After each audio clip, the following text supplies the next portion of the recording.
তোমার কর্ম, তোমার পরিশ্রম, তোমার উদ্দেশ্য যদি সঠিক হয়, তাহলে পৃথিবীর সকল মানুষ তোমার বিপক্ষে গেলেও স্বয়ং ঈশ্বর তোমার পাশে থাকবেন।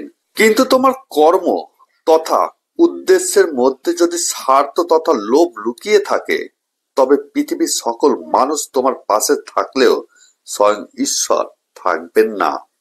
শ্রীমদ্ ভগবদ গীতায় শ্রীকৃষ্ণ বলেছেন, একটা কথা সর্বদা মনে রাখবে, দর্পণে মুখ এবং দুনিয়ায় সুখ কখনোই হয় না, এটা তো শুধু দেখানো মাত্র। এই জন্য বলা হয়, সংসারে আত্মীয়তা সবার সাথে তৈরি করো, কিন্তু আশা কারোর প্রতি করো না, কারণ আশা ভেঙে গেলে তোমার মন ভেঙে যাবে।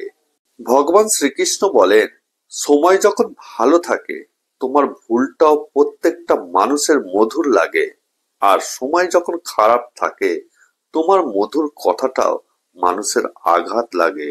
ভগবান শ্রীকৃষ্ণ আপনাকে শুধু দুটো রাস্তা দিয়েছেন, হয় তুমি কিছু দিয়ে যাও বা জগতের মঙ্গল করো, নয়তো সবকিছু ছেড়ে যাও। এই পৃথিবী থেকে তুমি কিছুই নিয়ে যেতে পারবে না, তাই সর্বদা প্রসন্ন থাকুন।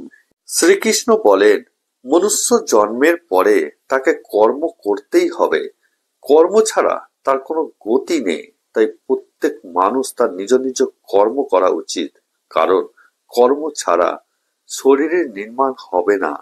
গীতায় শ্রীকৃষ্ণ বলেছেন, কর্মের থাপ্পড় এতটাই ভারী এবং ভয়ঙ্কর হয় যে আমাদের জমা হওয়া পুণ্য কখন যে শেষ হয়ে যাবে সেটা বুঝতেই পারবেন না।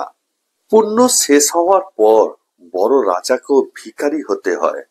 সেই জন্য কখনো কারোর সাথে ছল এবং কপট করে দুঃখ দিও না। ভগবান শ্রীকৃষ্ণ বলেন, সংঘর্ষে মানুষ একা থাকে, কেউ তার সাথে থাকে না, কিন্তু সফলতার পর দুনিয়ার সকল মানুষ তার কাছে এসে ভিড় করে। যখন যখন এই যুদ্ধটা কারোর ওপর দিয়ে যায়, একমাত্র সেই ইতিহাস তৈরি করেন।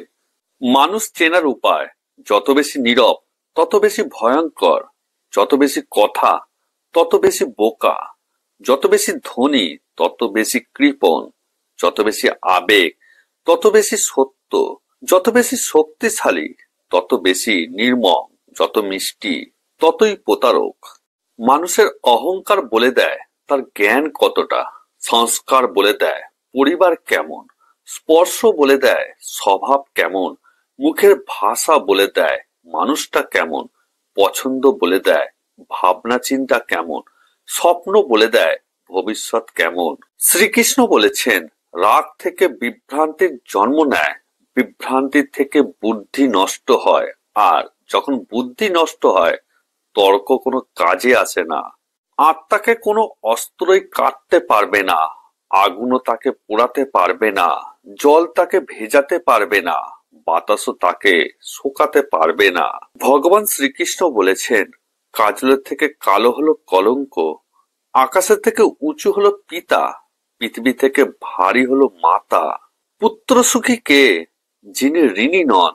এই জগৎকে কোন বস্তু দিয়ে ঢেকে রেখেছে সেটা অজ্ঞান। কিছু লোক নিজের অধিকারের জন্য সংঘর্ষ করে থাকে, কিন্তু নিজের কর্তব্য ভুলে যায়।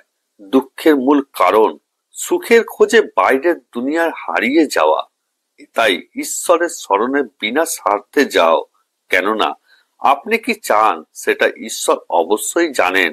শ্রীকৃষ্ণ বলেছেন, যারা আপনার সময় দেখে সম্মান করে তারা কখনোই নিজের লোক হতে পারে না, কারণ এই সব লোক আপনার কাছে আসবে লোভের বশে, আত্মীয়তা করতে নয়। শ্রীকৃষ্ণ বলেছেন, জীবনের প্রকৃত সত্য এটাই হলো যে পুরুষ মানুষের সাফল্যের পেছনে শুধু নারীর হাতই থাকে না, বরং ওনার বৃদ্ধ পিতার পুরো যৌবনটা থাকে।